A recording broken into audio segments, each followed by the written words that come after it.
Okay, so welcome guys.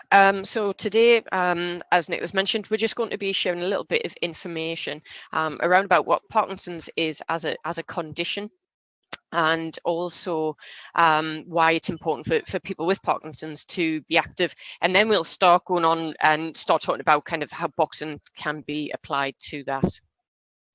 Okay, so the Parkinson's UK Physical Activity Programme, it's relatively new in regards to the charity. Started in 2018 as a pilot programme in the northeast of England, looking at how to get inactive people active. In a way, COVID was good for us, as it meant that we had to really pivot the work that we did. And because it was so important that everybody stayed active during those well, what turned out to be quite a few months, it meant that we had to put a lot in place, and it showed the charity how important physical activity was, which echoed a lot of what the healthcare professionals were saying, and also what people with Parkinson's were saying. So we do have a dedicated physical activity programme now. A part of that programme is education and awareness. So what we're doing today, for instance, we do this with other national governing bodies. So with Lawn Tennis Association, Table Tennis England, Walking Football, etc. And we offer the same kind of programme of offering webinars for coaches, volunteers to get involved with, so they can learn the importance of being active, and also about the condition. We also write a lot of resources. This is for both healthcare professionals and people with Parkinson's, just educating the importance around physical activity. That's what our main work is, to raise the awareness of the condition and also the importance of being active, and that the impact that can have on a person's life. Opportunities to be active. So what generally happens is, after we've delivered webinars, is that we then work with coaches from the national governing bodies that we've worked with to then deliver sessions in the community. We link these coaches or clubs up with local staff. So we have people called area development managers, and each area has these so broken down, and that's where we can connect you to the community and any networks that we have. So that can be healthcare professionals such as Parkinson's nurses, etc. We do run a grants program, so grants and innovation. This only runs once a year, springtime usually. And this is where it will be changing, but currently it's £2,500 where you can apply for that to put sessions on in the community. It's all around getting people to be active. That's what the money's for. So it's about that grassroots participation. Okay, so this is the first video. So Nicola, if you could just drop the link in there, please. I'm going to stop sharing as well, because obviously I can't see you guys. So it just means I can come back and find out when to start sharing again.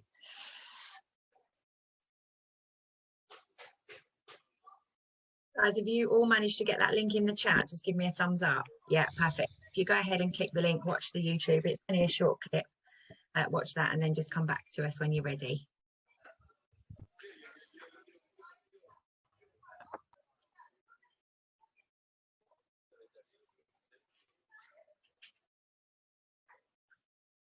Crack on. It is going to be, I think we jump straight into another video actually. So while you're watching this,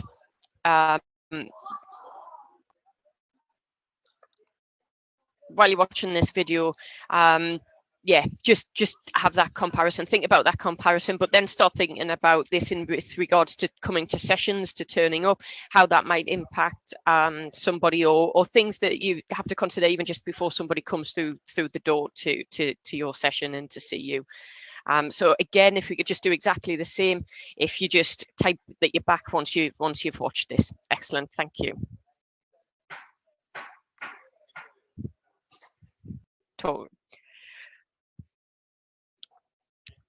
Yeah, so I think you'll probably say that video is quite hard hitting. I don't want to kind of depress people as such. You know, there's people that live a very good life with Parkinson's, but what we do is we just highlight how it impacts people. Janet is a huge advocate of physical activity and helps our program massively. She contributes to our resources that we develop. And it just goes on continuously about how how much people need to exercise.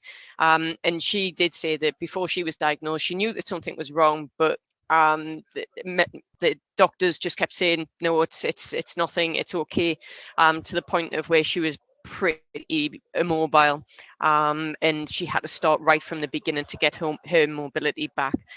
So you can see how far in that video that she's come as well, and she still lives a very healthy life. One of the things I like to always say as well when it comes to that is just what the video talks about with regards to medication, how many tablets somebody's on. Now we tried to say, you know, that medication is very important. It's very time critical. It's very important that people get their medication on time, because it can have a huge effect on symptoms and how that person's day can go. We see a video later on about what can happen when medication wears off or isn't quite working. So we will see that. And a lot of those pills are sometimes actually to counteract side effects of pills that they're on. So that's why it can add up to being so many pills. I'm just going to share my screen again. So Parkinson's as a condition has over 40 symptoms. These are categorized as motor and non-motor symptoms, so how the body works. So movement and everything physical, and then the non-motor, kind of the brain, so that's your depression, apathy, all of those kind of feelings that come with that. So we're just seeing some things there as well. Hallucinations, that's one of the prime things that comes from a side effect of a certain medication that people take. So there's lots of things that people are dealing with at times. Now, what I always like to say is, if you've met one person with Parkinson's, you've met one person with Parkinson's. Everybody's trajectory of their condition is different. The kind of symptoms that people have are completely different. Not everybody will have that what's classically known, that tremor, that shake that people are aware of. There's lots of other things, you know, and some people might have that or not the other. So it's just about kind of knowing that. And what I also say as well is that the people that you're dealing with, as with any long-term health condition, is they're expert in themselves. So if there's something that you're not sure about, just ask that person that if it is something that you are aware of, that they have Parkinson's. So it's one of those things that you don't, you know, they may not be forthcoming, and that's completely fine. Okay, so again, diving straight into another video. So this is just what I was mentioning about with medication and the wearing off. So this is what you're going to see there. After this one, I'll give you a bit of an opportunity to ask any questions with regards to Janet's video or around the symptoms or this video.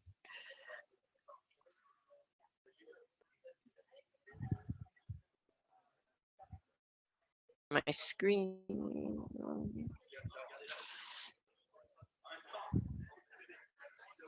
Okay, so now we're getting into kind of more of the physical activity and what people should be doing, or what we recommend people to do.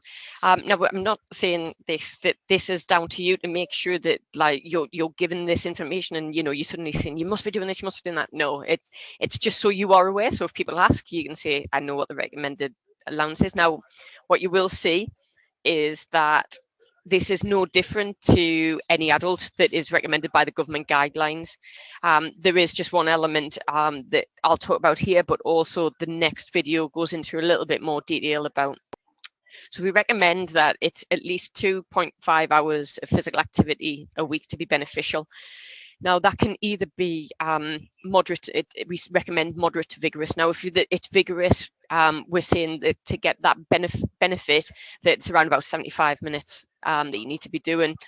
If you're just working at that moderate level, then you should be looking at kind of your 150 minutes, your 2.5 hours to be getting that benefit of that. Now, that's made up of a lot of different things. So it's made up of flexibility. Now, that helps improve balance and mobility. So as you'll have seen on the very first video, that with Parkinson's, range of movement becomes smaller. So for instance, handwriting can get smaller, but that also happens with the way people move.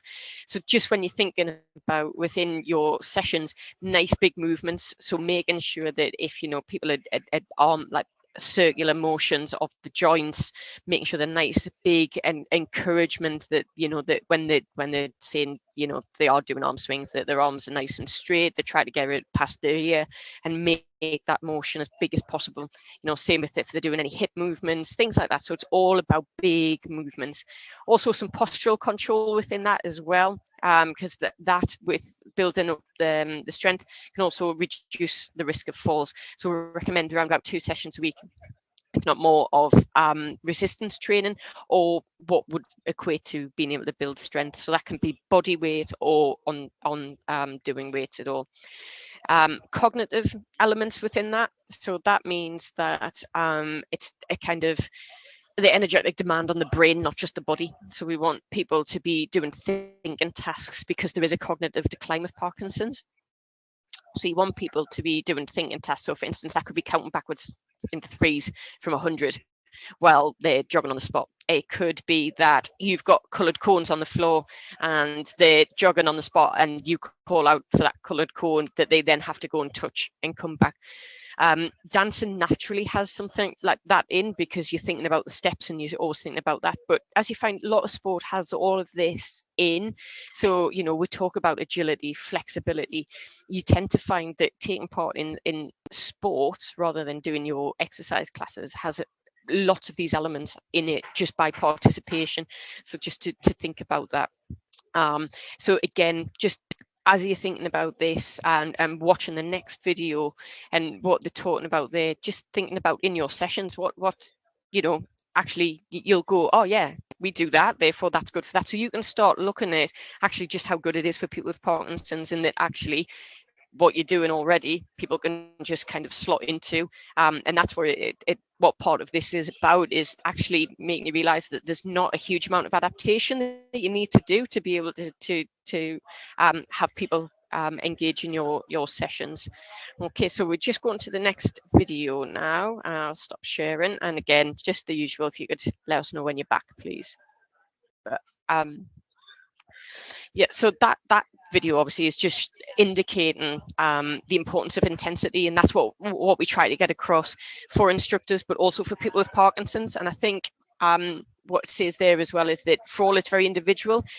You may know this as well from your professional world, is that people's perceptions of how hard they're working is very different. Like people, it takes a long time for people to understand. So when you're using the Borg scale, so people's rate of perceived exertion, they don't quite understand when you're talking in moderate and vigorous intensities. You know, these are just words. People will be thinking, oh yeah, I'm working hard, but actually are they?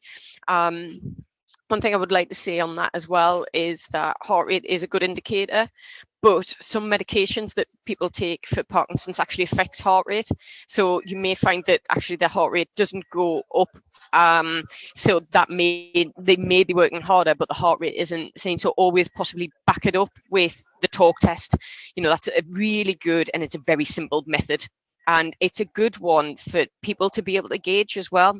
So if you know when you are doing your sessions, are they working at that level, and explain like, oh well, if you can talk but not sing, you're probably doing this. All right, if you can't get any words out, and get them to try and hold conversation, and if they can hold the conversation, right, they're not working hard enough. Can they push further? Another thing, we work with a wonderful lady called Jane. Again, she never exercised since school until she got Parkinson's. In fact, even when she got Parkinson's, she didn't exercise, and then all of a sudden she was told to exercise. She started falling over, realized that she wanted to do something about it, and this woman is like an absolute machine now, well into her 70s, is medication's really low, and she maintains that it's because she's so active. But she says, push us, always push us, don't let us plateau. You know, I think everybody, you know, you want it to get easier. So you once it gets a little bit easier, you think, oh yeah, this is good now. But once it gets that little bit easier, should they be pushing more? So it is about pushing and pushing. Obviously when the time's right. So do increase the intensity of sessions. You know, sometimes it is just actually adding the cognitive element that can be all that's required. That it'll be enough to fatigue someone. I know personally, that actually when it comes to yoga, that's when I actually feel my most exhausted, because it's something that I've really got to focus on and really got to do, because that's where it's one of my weaknesses. So doing that flexibility and strength side of things, that's where I really go for it. I wouldn't say, I've just picked up on the question there about medication reduced in case fitness activity. I wouldn't, yes, some people, but we can't attribute it exactly to the exercise. We don't quite know, because it could be many other factors that it's like that. No, it's Jane from Taunton Way, Jane Rideout.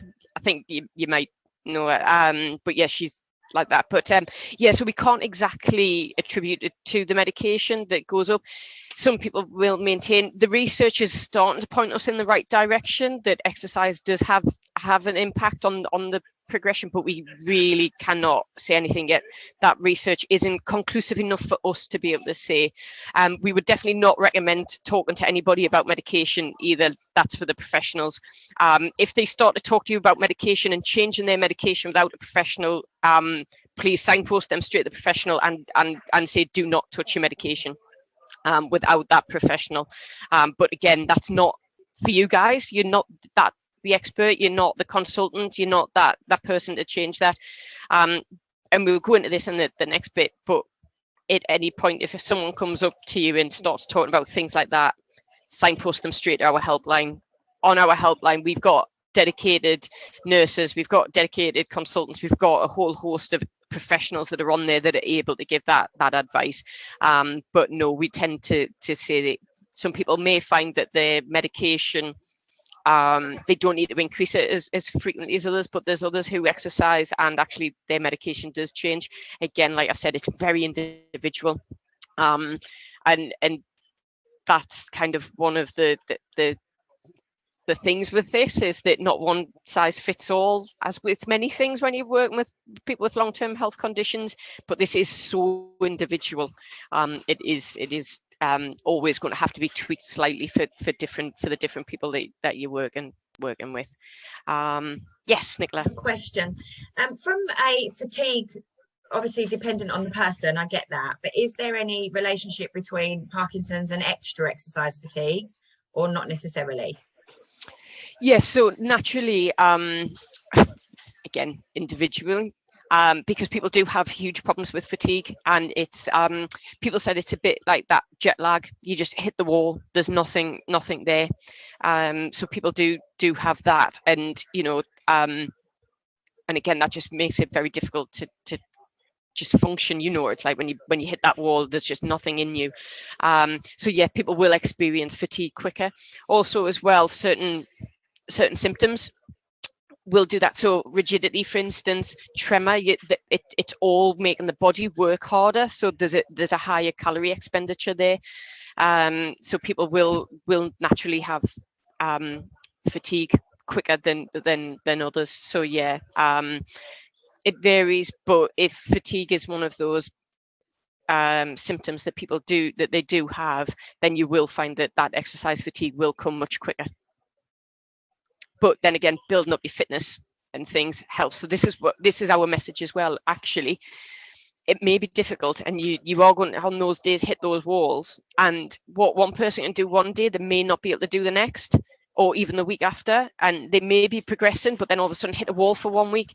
It's about motivating them through that and making them aware of not to feel guilty or not to be hard on themselves on that day that they can't do it. If they're like, last week I was doing this, how am I doing that? It's the nature of the condition, and it's about saying, no, you do what you can do on that day. That's where it is. Anything that you can do on that day, that's an achievement. It's all about that motivating and keeping people going. Are there any other questions? No. Okay, so what we're going to do, we'll not go into a breakout room because we're in a small enough group here. So it's just a question to focus on. Well, a couple of questions. So we're getting into that group work now. So again, if people want to switch the cameras on, feel free. If not, then, because if people would prefer, we'll switch off the recording for this, so it's just a conversation between us, so this doesn't go any further than our conversation. But getting thinking, what considerations do you think you might need to make when planning and delivering a session when engaging with people with Parkinson's? And from this, how do you feel that your sessions, that the fitness, the boxing can help people with Parkinson's? Feel free in this bit to share experience if you've got any experience, or or any questions. I always say that there's no daft questions. What you don't know, simple as, and I may not even know the answer, so I may have to go off and ask that. So there's definitely, this is safe space, talk about whatever you want, but I'll just let you talk amongst yourselves for that bit. And yeah, I'll switch the recording off now.